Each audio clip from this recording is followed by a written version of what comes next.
So we are at the Orpheum Theater. We want to give you a sneak peek of where we are. This is the stage for the Going There concert tour, book tour. We got the crowd lining up, and the big star, the Mick Jagger of this show, is over here, Katie Couric, who has been going there with the New York Times #1 bestseller for nonfiction book. Congratulations on that. Thank you, Alex. I think I owe it to you. I think you single-handedly sold every book in the state of California. Thank you. I'm trying hard. I'll take commission though. Thank you. Yeah. And you can stand up tall. It's okay. I know I'm only 5'3"3/4. Well, my co-anchor back there was just saying, she's 5'1", so I'm not we have 5'1". to. No, my co-anchor Marla. She is 5'1". Well, you're my new co-anchor, but Marla is 5'1". Well, good things come in small packages, Marla. There we go. Anyway, Exactly. Thank you for being here. Well, so talk to us about this. So this is quite something. There's merch. There's a big thing. It's kind of crazy, right? You're here. Jennifer Garner's here. Yeah, tonight. Jen Garner, and I'll be also having a conversation with Tarana Burke about the Me Too movement. Tarana wrote a book, actually a memoir that came out in September. So it should be a really interesting interesting conversations. I'm crazy about Jen Garner. I think she just brings so much joy, and she's such a great person. And then I'm doing a little bit of a kind of a mini TED Talk about my life and career to get people wanting to read more, Elex. Yeah. Well, and there's a lot in there, the 500-page book, which but it goes very quickly. It does. I love the book. It goes really quickly, and you're very honest in a way that most people in memoirs are not, because most people are politically correct and boring, which is what makes your book a lot more interesting. But have you heard back from some of the people that you are honest about in a positive, negative? Like, what kind of feedback have you been getting? You know what? I think that first of all, I think some of the stuff that's been written about it completely misrepresents the tone and the content. And I think it says something about media today, actually, and why, unfortunately, we're not as trusted as we could be. But, I'm just very honest, because I thought it's so uninteresting to write a memoir that basically is your greatest hits or a victory lap. I wanted to be honest about my shortcomings, my flaws, things I experienced, ways I was treated at times, sometimes not well, and other times really well. And I just really wanted to be authentic. It's almost as if I wanted to sit down with good friends, have a bottle of wine, and talk about my life. And that's sort of the approach I took. Yeah, and love the fact that it's with a bottle of wine as well. So, are you at a point now where you're just comfortable going there? It felt like this was a freeing experience for you. Like, I am who I am, F the haters, and sort of like, you probably couldn't have written a book like this 20 years ago, right? Probably not. And it is liberating. I started my own media company with my husband 3 years ago, and we're doing a newsletter and a podcast and documentaries and all kinds of projects.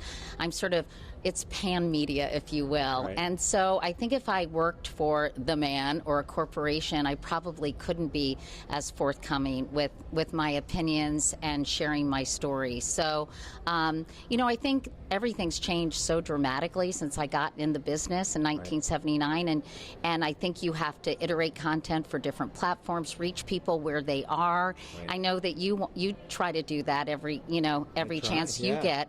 And so it is freeing. And I think for women, Elex, we're so often people pleasers. We want everyone to like us.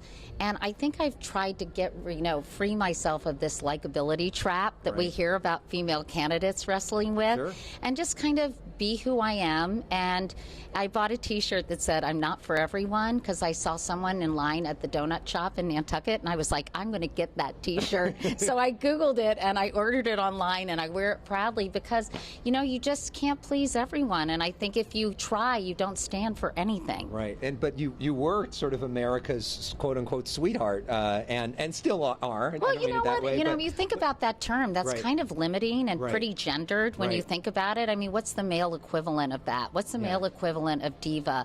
There's so many terms, I think, that are associated with women that put us in a box and frankly are kind of insulting to our intelligence.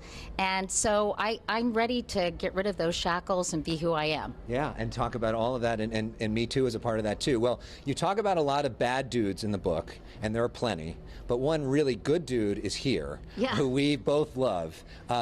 Brian Goldsmith is a frequent guest on our political show, The Issue Is. And I brought and Brian was Katie's producer for many of her biggest interviews, including the Sarah Palin interview. He was the co-host of her podcast, and I know you both love each other. Yes. And what does it mean to you to see Katie's success, to be here in this moment?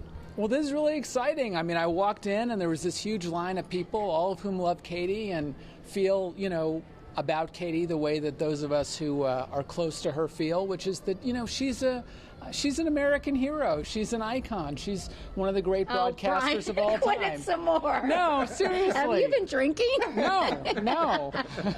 When I'm drinking, I say the not so nice stuff. No, but I'm glad she's getting some of the recognition that she's due. Yeah, and any thoughts on Brian as we come to his hometown? No, listen, whenever I'm in Los Angeles, I try to see Brian and his wonderful wife Claire, and I think the world of Brian. And honestly, some of the high points of my career really were working with Brian, getting ready for the Sarah Palin interview, getting ready for a lot of political interviews that we've done through the years. He's like Brianpedia. He knows everything about politics, and I always tell people that he snuck out of his bedroom and got grounded because he snuck out to watch C-SPAN. Right. Thank you for putting that in the book. It was in the book. That's how big a nerd Brian is. And so sort of last thoughts, Katie, for young people, for women, for other people that are looking for inspiration, that have maybe had a tough time in this last year, anything that you want to add to them? Well, I think the message of what I'm talking about today, and really in every city I'm stopping at, is to really, be intentional, to defy expectations, which is something I've tried to do throughout my life, and don't let anyone tell you what you can't do, because I think there are so many naysayers, and oftentimes it's because they're threatened or feeling insecure, or they don't see a light in you. So you have to this sounds cheesy, but you have to kind of find the light within and make sure that it continues to burn bright, and find that inner strength and have that North Star, and you really can achieve anything if you work hard. It doesn't get handed to you. I think some young people expect, results right away, instant gratification, but it requires a lot of hard work and dedication. Right, Brian? It's called work for a reason. Yeah. Well, thank you so much. He always says things. Yes, exactly. And thank you for the inspiration, too. Gosh, Elex. I literally would not be doing this without you, and so it means so much to have you here. Thank you for supporting me all these years, and especially in the last month. Yeah. All right. So buy the book if you've heard it, and if you want to get on a plane, she's going to be in San Francisco tomorrow night.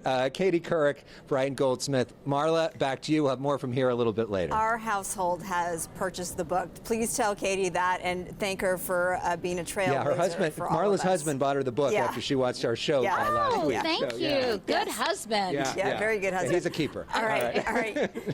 Thank you, Elex. Thank you, Katie. Thank you, Brian.